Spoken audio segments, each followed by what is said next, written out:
You crush the dried eggshells into a fine powder, not chunks, because the Universidade Federal de Viçosa decomposition table shows whole shells take 6 months to break down, while powdered shells release calcium in 24 hours. That single number changes everything about how you feed your soil. And a 70-year-old gardener named Seu James figured it out by accident, burying coffee grounds in cardboard boxes because he was too stubborn to buy a compost bin. He swore the results were impossible, that his tomato plants produced 22 pounds per bed, while the traditional beds next to them struggled to reach 15 and a half.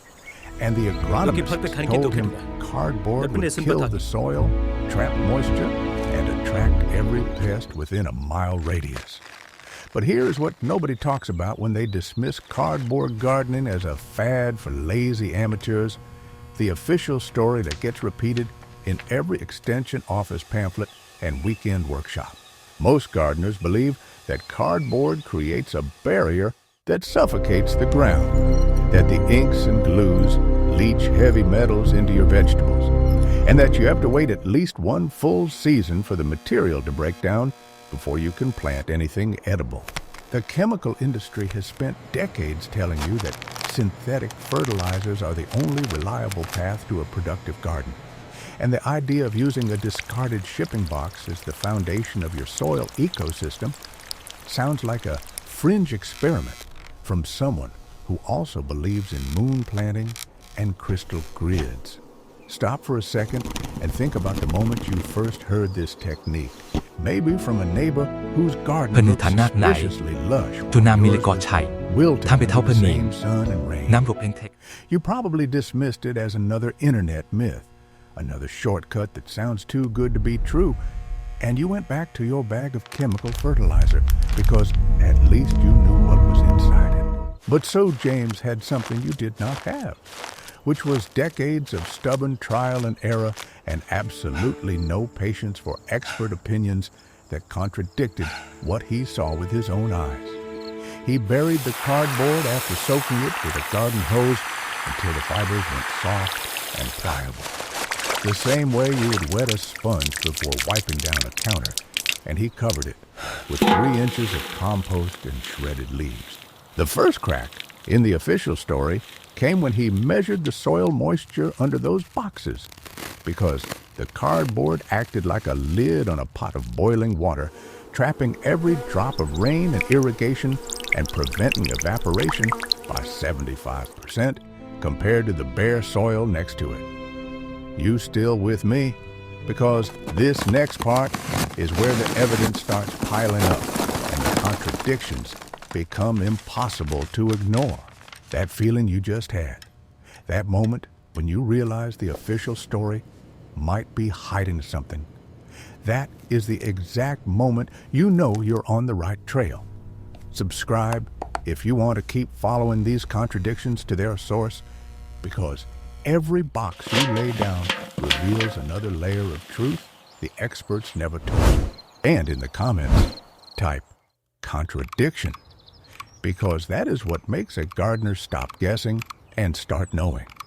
The community garden trials that documented this technique recorded a 40% increase in total food production across cardboard lasagna beds versus traditional composting methods, with bush beans showing a 44% spike in yield and lettuce producing 41% more heads per bed. Those numbers come from side-by-side comparisons with control plants grown in the same soil, same sunlight, same watering schedule, the only variable being the layer of flattened cardboard sitting between the ground and the compost. You know that feeling when you open a bag of store-bought fertilizer and smell that fake chemical scent, and your grandmother's voice in your head says you are doing it wrong. Because Seu James felt that same frustration for 20 years until he could not ignore the numbers anymore. He started testing the soil pH with baking soda and vinegar the way old gardeners do. And he found something that contradicted every article he had ever read about cardboard killing the ground. The organic matter in his cardboard beds nearly doubled in a single growing season. and the earthworm population exploded sixfold compared to the control area, because those worms saw the cardboard as a buffet of cellulose and glue that they could break down into humus faster than any compost pile ever managed. Here is the part most people miss when they write off this technique as a gimmick, and it is the hidden truth that makes the whole system work. The cardboard does not suffocate the soil. It feeds the microbes, because the fungi and bacteria that live in healthy earth evolved over millions of years to digest dead plant matter. And what is corrugated cardboard, if not compressed wood fiber, waiting for a decomposer to unlock its carbon? Those microorganisms multiply exponentially in the dark, humid environment under the box, and they convert the cellulose into glomalin, the sticky protein that binds soil particles together, into the crumbly structure that lets roots breathe and water infiltrate at 3 times the rate of standard soil preparation.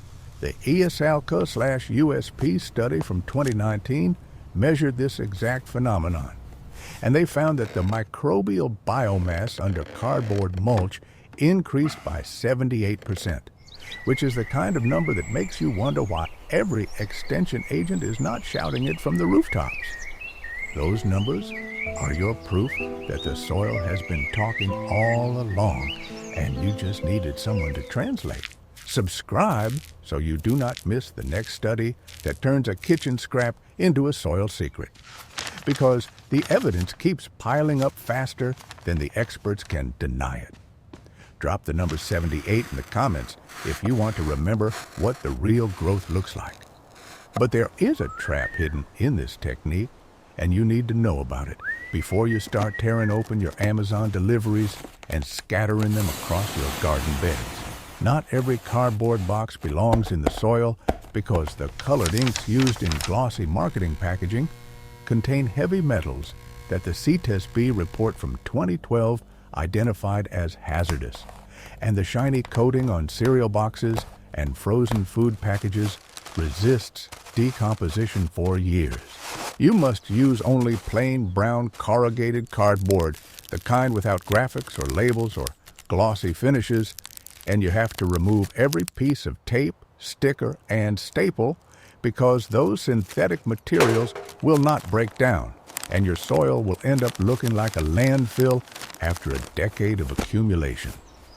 This is where most people quit, because they try the technique once with the wrong materials, or they skip the step of wetting the cardboard thoroughly before adding the compost, and the dry fibers repel water instead of absorbing it, creating a hydrophobic layer that starves the plants below. They see the seeds fail to germinate, or the seedlings curl up and turn yellow, and they go back to the synthetic bag muttering that the old gardener was just lucky, and the technique does not really work.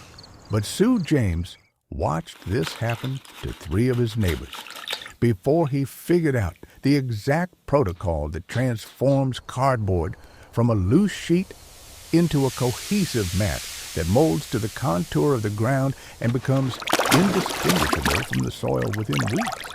You soak the cardboard until it is fully saturated and floppy, the way paper pulp looks before it gets pressed into a sheet, and you overlap the edges by at least 6 inches so no light can penetrate through the gaps and trigger weed seeds to germinate.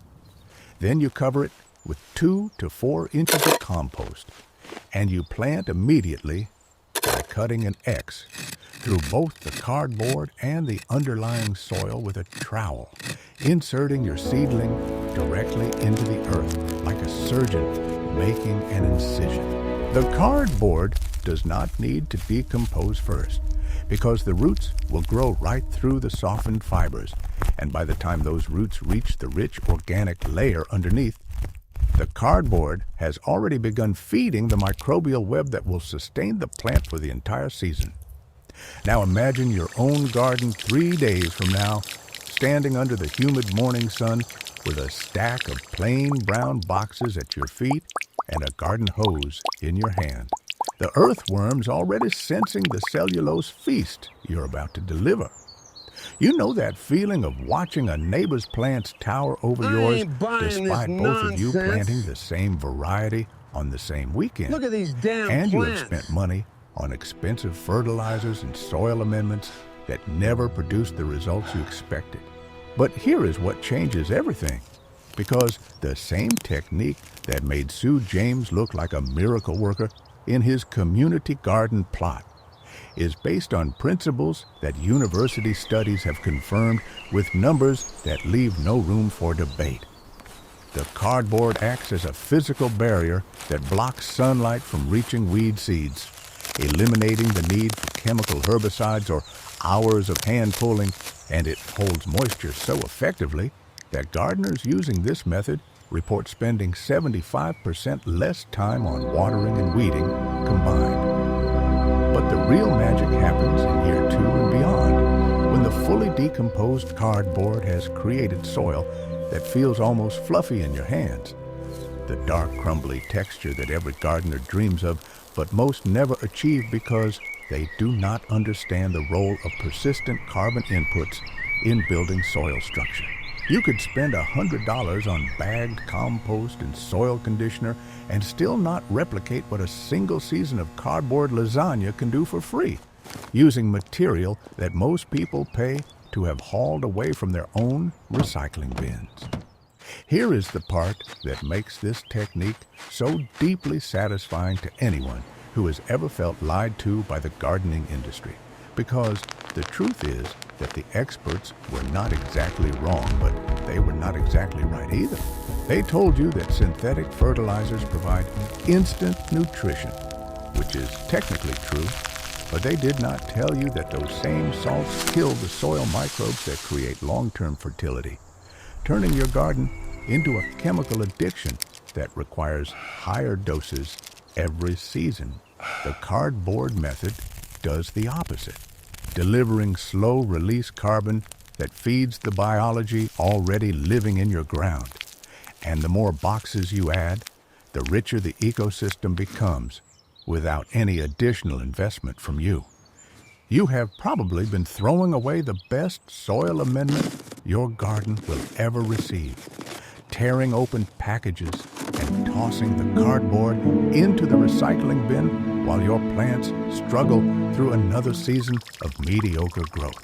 Seu James used to do the same thing until the day he noticed that a stray box he had left under a leaky hose had attracted a cluster of earthworms that he had never seen on that side of his yard before.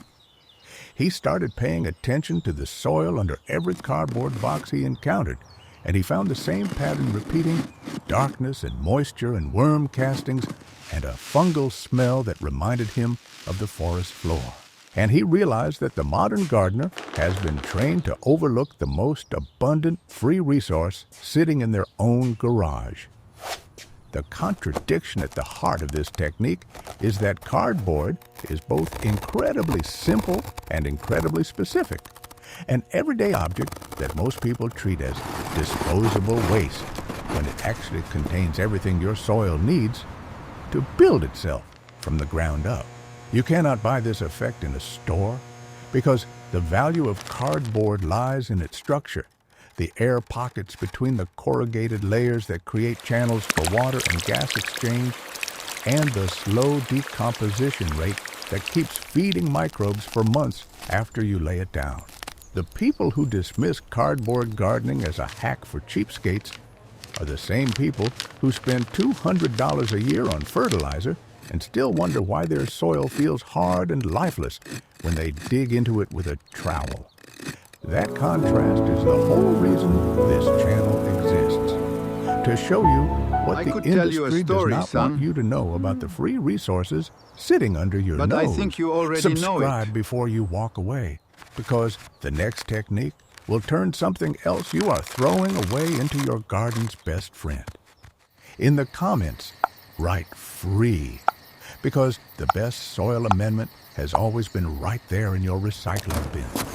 But you are not that person anymore, because You know that the 70-year-old gardener who planted in cardboard boxes was not lucky or eccentric or following some ancient secret method. He was just paying attention to what happened when he left a box in one spot long enough for the soil to tell him its own story.